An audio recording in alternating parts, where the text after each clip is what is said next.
Pudi, adi ay pitibi matuamade.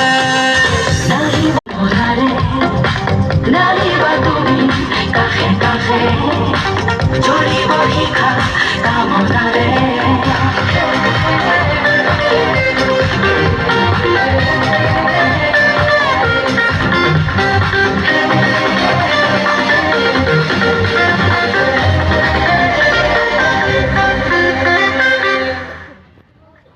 নাটিকা পৰিৱেশন কৰা নহয় গতিকে সদাশয় দৰ্শকসকলে কালিলৈ সন্ধ্যা ঠিক 6 বজাৰ আগে আগে আহি প্ৰেক্ষাগৃহত প্ৰৱেশ কৰি আমাক সঠিক সময়ত নাটমঞ্চস্থ কৰাত সহায় কৰে যে এইখিনিতে আহ্বায়ক সমিতিয়ে জনাইছে যে কালিলৈ পুৱা 9 বজাৰ পৰাই প্ৰেক্ষাগৃহৰ ওচৰতে থকা অস্থায়ী টিকট ঘৰত আগতীয়াকৈ টিকট দিয়াৰ ব্যৱস্থা কৰা হৈছে গতিকে সদাশয় দৰ্শকসকলে কালিলৈ পুৱা 9 বজাৰ পৰাই আগতীয়াকৈ টিকট সংগ্ৰহ কৰিব পাৰিব।